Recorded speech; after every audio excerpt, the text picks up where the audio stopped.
d'appel bu Versailles doon ci gëstuwaat xool naka la ñuy examiner demande d'extradition bi nga xam te état bu Sénégal defoon na ko bi ñu saytoo dossier bi nag ñu doon xaar ni tey dinañ waddali verdict bi parce que renvoyé nañ ko ñaari yoon mais li ñu xam ne daal mooy le 3 février 2026 ci la ñu fixé waat beneen audience tey tamit yemuñ ci lool parce que dañu ni état bu Sénégal li nga xam te moom la joxe ci ay argument jamono jile pour sàkku ñu delloo si kii di Madiambal Diagne fii ci biir réew mi argument yooyu dafa léger loolu moo tax comme ni ñu ko defee woon ci dossier bu Doro Gueye ñu ne fii ak le 21 janvier nañu joxe ay complément d'information joxe ay information yoo xam te nii dana firndeel ni li tax ñu bëgg ñu extrader Madiambal Diagne lu dëggu la lu wér la lu dëgër la loolu la ñuy sàkku ñu def ko fii ak le 21 janvier bu ko defee nag ñoom ñu organiser waat beneen audience le 3 février 2026 pour xool ndax dañuy extrader Madiambal Diagne ou pas loolu mooy li nga xam te ni xew na tey jii ca suba foofee ca réew bu France donc mu nekk dossier boo xam te nii rek comme li ñu ci waxoon rek loolee moo ca nekk di am ba léegi dinañu def seen kéemtulaay kàttan ba guddal ko lu mu gën a gudd ñoom duñu doyuñu parce que Madiambal Diagne loolu moo ko arrangé dafa nekk ci benn logique boo xam te wax na ko wa Sénégal yëpp di ko dégg wax na ko sur 7TV wax na ko ci RFM dafay toog France di envoyer ay missiles dafa nekk ci benn combat boo xam te daf ko nekk ak autorité sénégalaise yi autorité sénégalaise yooyu noonu kenn moo ci nekk cible am mooy le premier ministre Ousmane Sonko donc mu ngi def kéemtulaay kàttanam ba toog France di mën di déstabiliser Sénégal loolu mooy li nga xam te moom moo nekk bëgg-bëggam li ci surprenant nag pour ñenn ñi parce que am na ñoo xam te ni jàpp nañ ni aussi njortoon nañ ni fii lay mujje mooy position bi nga xam te ni France jël na ko ci parce que tey li ñuy toppee Madiambal Diagne dañu jàpp ni apporteur d'affaires la ci projet boo xam ne dox na diggante nguurug Sénégal ak société bu ñuy woowee Ellipse Project ñu ne ci loolee laata nguurug Sénégal di jox benn marché Ellipse Project ci boppam signé na benn contrat de sous-traitance ak entreprise bu Madiambal Diagne plus de 21 milliards de francs CFA ñu jàpp ni ci li tax ñu contrat de sous-traitance boobu noonu am ak montant bu rémunération bi ñu ne loolee méngoowut ci rapport bi nga xam te ni def nañu ko donc loolu di beneen bi ñu ne tamit ci xaalis bi nga xam te ni Madiambal Diagne jot na ko benn pàcc bi utiliser na ko pour lever ci ay fonds tabax ci benn immeuble beneen xaalis bi ci biir projet boobu ba léegi tamit soxnaam bi nga xam te ni jamono jile mu ngi kaso retiré na ko te ba mu ko retiré daf ko yóbbu ci compte personnel am compte bancaire boo xam ne moom moo ko moom lenn li ci entreprise am bu ñuy woowee Beau Concept la di yëngatu ci wàllum ameublement foofu la dugal xaalis bi leneen li mu dugal ko ci compte personnel am donc ñu jàpp ne détournement d'objectif am na ci benn côté beneen côté yi tamit am na l'argent du contribuable sénégalais ñu jël ko utiliser ko à des fins personnelles tabax ci immeuble et cetera donc autant d'arguments yoo xam te ni am na donc justice sénégalaise donc ci rapport boobu la sukkandiku pour convoquer Madiambal Diagne pour laaj ko lan lay demee lan moo nekk ay argument ndax ni ñu ko waxee ci rapport bi moom moo ko def ou pas ba mu yëgee lu ni mel mu def teg ay pexeem génn Sénégal daw dem yoonam yemut ci loolu mais mu toll France di continuer di joxe ay arguments yoo xam te ni l'objectif principal mooy déstabiliser Sénégal pour man loolu rek argument la boo xam te ni tey waroon na mën a tax ñu mettre ko hors d'état de nuire teg ko ci béréb boo xam te ni kii parce que sortie bi mu njëkk a def dafa attaqué ay institutions yu mag ci réew mi le premier ministre attaqué l'armée le général attaqué ñu bëri wax ci président de la République loolu pour man leneen la lu bokkul dara ak sax li ñu ko doon toppee mais malheureusement France nee na argument yi Sénégal joxe dafa léger trop donc nañu joxe ay argument yu gën a dëgër yoo xam ne ci la ñuy gën a sukkandiku pour mën a xam ndax Madiambal Diagne dañ ko extrader ou pas te loolee déwén la ñu koy def bu ñu nee déwén nag mooy 2026 la ñu koy def parce que février le 3 février 2026 la ñu wax donc ñu ngi 2025 kon déwén ci la France daal di xool ndax beneen jéego ci lañ koy tegaat parce que mën nañu ñëw le 3 février ñu laajaat leneen wala ñu ne lii Sénégal joxe dëgërul wala et cetera procès la boo xam te yàllaa xam ba kañ la jëm ci jamono boo xam te ni njabootug Madiambal Diagne yi nga xam te moo leen dugal ci biir ñaari doomam ak soxnaam ñoom ñu ngi ci prison ba léegi ki nga xam te moom la ñu présenté woon comme sëriñam itam te moom itam ñu jàppoon ko may nañ ko affiché may mettre ko sous contrôle judiciaire loolu mooy li nga xam te moo nekkoon dernier développement bi avant li nga xam te xew na tey ca France donc dossier Madiambal Diagne daal soxna Aminata loolu moo ci beesagum jamono jile. Buri mu mel ni mbirum Madiambal li mu bëggoon ci dossier bi mooy taawi ko guddal ko dafay mel ni ci yoon boobu la waa France am ndax ginnaaw xaar gi ñu doon xaar niki tey ñu délibéré yëf yi dañ ko ajaat. waaw liñ ci jàngee di mooy Madiambal Diagne lii la ci doon wut premier aspect bi ñu ciy remarqué mooy déjà bu ñu xoolee doxalinam pour kuy analyser de manière objective moo tax may wax pas mbiri par parloo il n'est pas prêt pour setal deram c'est-à-dire que loolu il faut que nit ñi jàpp ko d'abord c'est-à-dire que ca njëlbeen ba bi ñu koy door a interpeller mu ne maa ngi dem waaye maa ngi ñëw samay preuve laay dajale daara du ci dëgg Madiambal amul preuve Madiambal wóoluwul boppam pour setal deram ci li nga xamante ni lañ koy tudd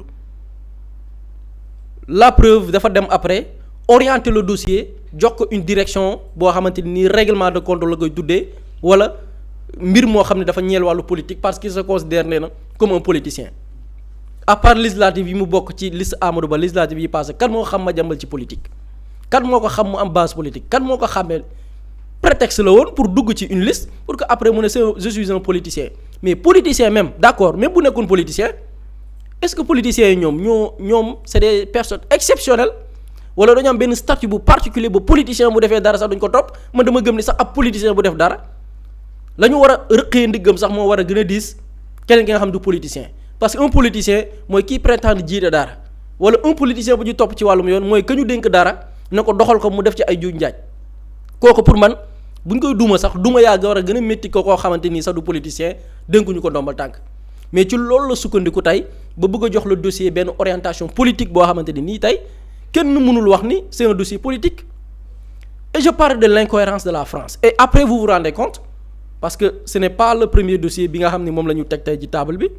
yàlla kaa Dora Gaye même wër-wërloo moo tax au début ñun bi ñu ciy toog di wax fii dafa am ñu ne non même bu ñu tukkee génne la ci mais voilà les résultats yaa ngi ni au début bi ñuy toog di wax gars yi il faut que état anticiper li may wax nii c'est ay 6 mois yooyu lay mat il faut que ces gens-là gis nga une démarche correcte gis nga ay nit yu jubadi ñoo xam dañoo réew mi pendant 12 ans am seen i nit am seen i dóorkat am leneen ak leneen gis nga ñooñu boo jotee le pouvoir faut pas être clément avec ces gens-là du ñu génn dëkk bi et ñoom sax ils avaient prévu cela am na ci ñu ci bari gis nga bi pouvoir bi demee at la ñuy soog a amaat confiance mais ñoom ils se disaient que bu mbir mi tàmbalee automatiquement gars yi leen di commencer traquer parce que ñëpp xam nañ méthode yi doon doxalee gars yi ay saagu xaalis lañ daan yor di ko doxantoo gars yi ay mallette lañ doon yor mais gars yi dañ doon kaaw seen kër yi gars yi dañ ay coffre-fort gars yi dañ ko doon defarlu c'est-à-dire que pouvoir bi mu changé automatiquement la tongal gi waroon tàmbali kenn du talla daw bay génn sécuriser les frontières mais malheureusement au début boo ci doon alerter nit ñi dañ doon wax naan non même boo rëccee taxul nga génn mais gis nga mi ngi nii xoolal résultat yaa ngi nii ñuy gis waaw boo génnee taxul nga rëcc mais xoolal tey Dora Gaye lan la France wax France dafa ni dañu soxla ay garantie pour un procès équitable mais garantie procès équitable mooy li suñu yoon tëral ñi ñu interpeller ñëpp pour xam ba xam procès bi dina équitable ou pas ku ci nekk dañ la respecter say droit amul kenn reddition des comptes bi mu commencé ba tey amul kenn ku ñu salfaañe ay àq ak yelleefam Farba Ngom bi ñuy tudd procédure la ñu jaar ñu lever immunité parlementaire comme na mu waree jébbal ko yoon amul kenn ku ñuy topp jamono ji da nga ne dañ la tongal wala moment bi ñu lay interpeller dafa am lenn loo xamante ni nii ci procédure bi dañ ci salfaañe sa àq ak yelleef tout a été respecté donc garantie bi Sénégal di présenté digganteem ak France mooy on a des lois am nañ ay magistrats yoo xamante ni nii ba ñu tàmbalee la reddition des comptes ba tey ku ci nekk ñu ngi lay respecter sa àq ak yelleef Dora Gaye ci mujj mais finalement lan la ñuy gis ci sàmmonteeg àq ak yelleef googu noonu ci la gars yi di jafandu pour def seen i mbiru jubadi gi mooy ñu may la liberté provisoire nga daw dem toog France mbiru jubadi mooy nga ne ñu interdire la nga génn parce que am na lu lay xaar nga jaar ci beneen dëkk daw dem sa yoon c'est-à-dire que amoo loo mettre sur la table ces gens-là mais il faut appliquer une méthode particulière il y a une situation particulière approche bu particulière moo koy régler gars yi yan méthode la ñuy utiliser pour daw pour rëcc génn dëkk bi di faire la propagande pour ne dañuy yee fitna ci dëkk bi loolu mooy l'approche loolu mooy la situation particulière bu am ci dëkk bi il faut une approche particulière il faut être sévère avec ces gens même bu fekkee amoo ci benn yaakaar parce que mbir mi moom fa mu nar a jëm après peut-être nañ ci ñëw l'aspect politique booloo lay indi baale ñëpp dajaloo ñu dajalee dossiers yëpp dëxañ ko gars yi boolewaat les mêmes personnes exercer waat le pouvoir les Sénégalais ñu jël leen considérer waat comme les agneaux du sacrifice politiciens yi dajaloo loolu moo fi amaat quoi parce que ku gis reddition des comptes bi c'est la plus grosse déception durant 12 ans on a assisté ci scandale yi gën a mag yu kenn fooguloon ci Sénégal bientôt 2 ans da ngay gis ni dara bougé wul des politiciens vont se concerter encore dajaloo ci ay coalition ku ne ñu wut lañ la dénkaat les dossiers ñu jël ko dëxañ ko suul ko moom la Seydi Gassama waxoon seen jàmm boobu ñuy woote jàmm ba du lenn lu dul ay politiciens yu nar a dajaloo jël li askan wa moom séddoo ko seen biir te tey voilà la déception de la reddition des comptes fiñ bi ñuy toog fii di wax naan gars yi il faut une mesure exceptionnelle Macky Sall bi muy aaye ay doomi Sénégal ñu dugg ci réew mi wala boo duggee ñu jàpp la dafa jëloon ay mesures exceptionnelles ces mesures exceptionnelles mooy lan lii ñuy toppee ay nit pour blanchiment de capitaux mais yemul ci blanchiment de capitaux dañ ci dugal sax financement du terrorisme tey boo gisee lox ñu créer ay cellules yu ci mel ni CENTIF c'est pour lutter contre le blanchiment d'argent c'est pour lutter aussi contre le financement du terrorisme là c'est des méthodes exceptionnelles yoo xamante ni nii ou bien des cas yoo xam ni dafa laaj une application exceptionnelle Macky Sall bi mu fa bëggee jàppaloo ay doomi jàmbur dafa sukkandiku ci cette loi là concernant le terrorisme pour jël des mesures exceptionnelles ces lois là ñi ngi fi ba tey il faut appliquer ces lois là jël des mesures exceptionnelles parce que ces gens yi def lii ils ont terrorisé le peuple mooy gaañ leen rey leen duuma leen au nom de quoi parce que y a une menace terroriste on considère ces politiciens comme des terroristes on considère ces militants et sympathisants comme des terroristes ñu activer terrorisme moom dëkk bu mu am mooy y aura des mesures exceptionnelles tey li fi xew li Sénégal li ay nit def tey jamonoy Macky Sall sàcc ay milliards jënd ay armes jënd ay médias ne kenn du ko fi waxee loolu du terrorisme t'as terrorisé ton peuple il faut des mesures exceptionnelles contre ces gens yi nga xam ni seeni acte mënees nañ koo méngaleeg blanchiment de capitaux ak financement du terrorisme parce qu'ils ont terrorisé le peuple pourquoi pour préserver leurs propres intérêts et on nous dit que la France nous dit que oui nañu wane ni foog état présente lu dëgër mais lu dëgër dafa mën a weesu CENTIF wax naa ko fii CENTIF du sax Sénégal kese CENTIF dafay participer ci ay rencontres yoo xamante ni nii y a la France y a d'autres pays même dans la lutte contre le blanchiment de capitaux am na rencontre boo xamante ni nii y a la France les pays même francophones dañ ciy bokk di ci waxtaanee naka la ñuy àndandoo pour xeex la lutte li nga xam ne mooy blanchiment de capitaux CENTIF di ci participer le président du CENTIF dem di ci participer CENTIF boobu tey moo def son rapport France ciy tappaleem ne woy dañu soxla lu dëgër daa mën a weesu li CENTIF wax lu dëgër daa mën a weesu ñu ne nit ki waa léegi kaay leeral mu bañ na du ma leeral tubaab dafa naan kii ne dit rien consent yow boo bañee ni man du ma ñëw indi ay argument bëgg a orienter yi fi def benn revirement bu garaaw ñëw deg ko dossier politique pour man il faut être sérieux France comportement am tey ku ko xool xam ni da ngay jox raison ñu doon wax naan pourquoi gars yi jël seen destination favorite la France gars yi bi ñu tàmbalee daw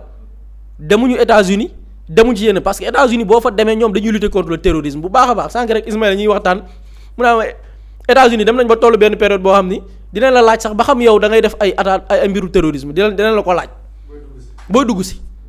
donc nga gis gars yi préféré wuñ dem États-Unis parce que li ñu am ci ay dossiers dama ne dëkk boo ko présenté dëkk boobu ñoo leen naan kirtim tee kaay jàpp parce que dañuy jàpp ni kii danger la ci suñu réew mais dañu gis ni ils ont des destinations favorites France ci la bokk France moo ci jiitu pourquoi ils choisissent la France parce que France tey ku ne xam na ni ci gatsa la nekk ak ñun